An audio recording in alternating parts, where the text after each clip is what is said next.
అందరికీ నమస్కారం అండి.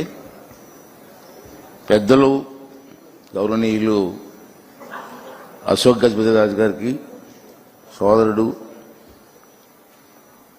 రామ్మోహన్ నాయుడు గారు, యువ నాయకులు నారా లోకేష్ గారు, గంటా శ్రీనివాసరావు గారు, రాజు గారు, అతిథి విజయలక్ష్మి గారికి మీ అందరికీ కూడా నమస్కారాలు తెలియజేస్తున్నాను. ఇది మంచి రోజు. అసలు ఈ కార్యక్రమం గురించి అన్ని వివరాలు చెప్పారు. మళ్ళీ మీకు బోరు కొట్టకుండా నేను చెప్పడం అంటే ఆల్రెడీ మీకు తెలిసింది. ఎంఓయూ ఎందుకు చేస్తున్నారు, దేనికోసం చేస్తున్నారు అన్నీ కూడా వివరంగా చెప్పారు. ఇప్పుడు టీవీలో కూడా చూశారు మీరు. ఇంకేంటంటే ఈవేళ ఉత్తరాంధ్ర, నేను 83 నుంచి కూడా రాజకీయాల్లో ఉన్నాను. 83లో ఎమ్మెల్యే అయిన ఫస్ట్ టైం ఎన్టీ రామారావు గారి ఆశీర్వాదంతో. అప్పటి నుంచి కూడా చూస్తున్నాను. అప్పటి నుంచి కూడా ప్రతి నాయకులు కూడా వేదికలెక్కి ఉత్తరాంధ్రకు అన్యాయం జరిగింది, ఉత్తరాంధ్రకు అన్యాయం జరిగిందని మాట్లాడుతూ ఉంటారు. ఆ రోజు నుంచి చూస్తున్నాను, నియర్లీ 42 years నుంచి. ఏ నాయకులైనా స్టేజ్ ఎక్కితే ఉత్తరాంధ్రకు అన్యాయం జరిగిపోయిందని మాట్లాడారు. ఇవాళ అటువంటి ఉత్తరాంధ్రకి మహా దశ పట్టింది. ఇవాళ ఎవరో ఊహించలేటువంటి కార్యక్రమాలు జరుగుతున్నాయి.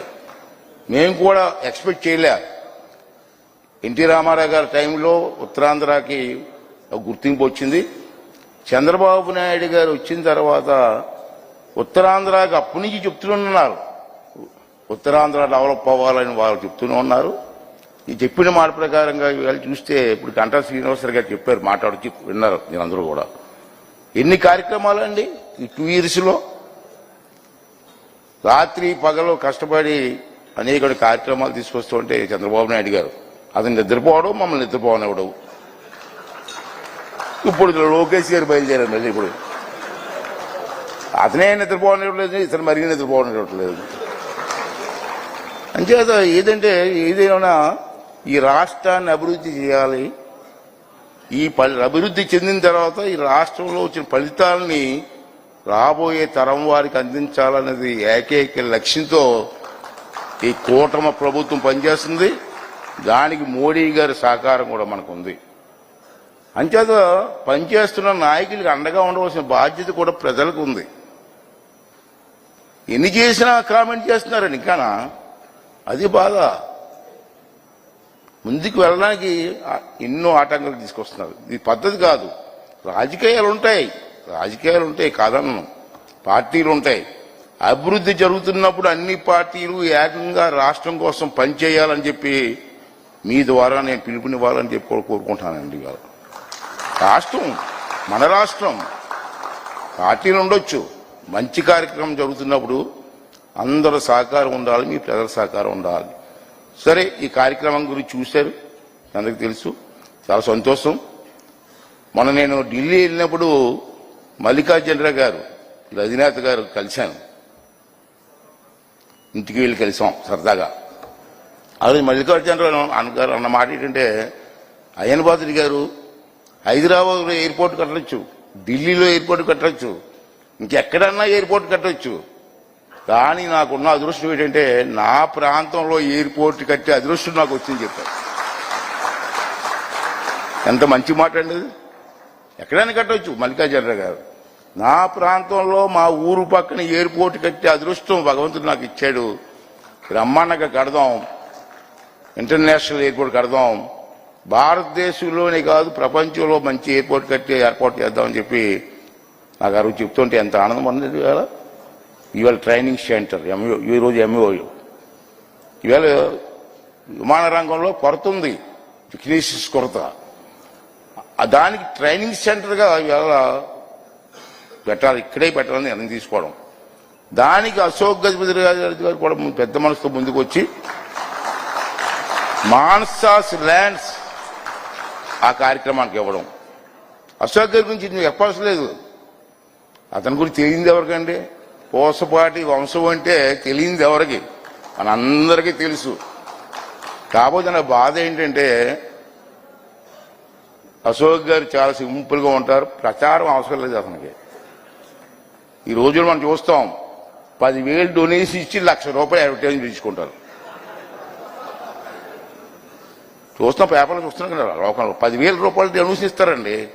₹1,00,000 అమ్మో ₹10,000 అనౌన్స్ డొనేషన్ ఇచ్చాను, ₹1,00,000 అడ్వర్టైజ్మెంట్. మీరు ఎంత ల్యాండ్ డొనేట్ చేశారు అతను? ఎప్పుడో ప్రచారం చేసుకున్నారండి? చిన్న కారు అండి ఇంట్లో ఉంది, ఇంత నానో కారు నూనో కారు అది నేను చూసాను. ఇంత కారు, ఆ కారు కూడా ఇతను కొడుకుంటాడు, వదిలేసింది. వాషింగ్ కూడా ఇతనే. అంత సింపుల్గా ఎప్పుడు ప్రచారం కోసం చూడలే. నాకు బాగా గుర్తండి అతనంటే మాకందరికీ ఎందుకు గౌరవం అంటే, ఇందా చెప్పారు కోరుకొండ సైనిక్ స్కూల్ ఆ రోజు సెంట్రల్ గవర్నమెంట్ ఆ రోజుల్లో ఇస్తారని ప్రకటిస్తే ఎవరిస్తారో ల్యాండ్ అంటే ఎంత ల్యాండ్ ఇచ్చారని చూడండి, మీ అందరికి తెలిసి ఉంటుంది, చూసి ఉంటారు. దాంట్లో ప్యాలెస్ కూడా ఇచ్చారండి. ఎడ్యుకేషన్ కోసం వీళ్ళు కుటుంబం చేసినటువంటి విషయం చిన్న విషయం కాదు. కోట అంతా ఎడ్యుకేషన్ ఇచ్చారండి. ఇప్పుడు ఆ కోట అమ్మితే ఎన్ని కోట్లు వస్తుందండి? ఎంత ఏంటండి? అటువంటి ఎడ్యుకేషన్ సెంటర్ డెవలప్ చేసిన కోసం వారు చేసినటువంటి కార్యక్రమాలు ఎవ్వరూ మర్చిపోకూడదు. అయితే ప్రచారం చేసుకోరు మహానుభావుడు, ప్రచారం లేదు. అంచేత నేను కోరేది ఏంటంటే, సుశీల గారు కానీ, ఘంటసాల గారు కానీ, కోడి రామూర్తి నాయుడు గారు కానీ, ఇటువంటి పెద్దలందరూ కూడా విజయనగరం సంస్థానం నుంచి వచ్చిన వ్యక్తులే. అంత ప్రాముఖ్యత ఉన్నటువంటి సంస్థ మానస సింహాచలం ఎన్ని భూములండి.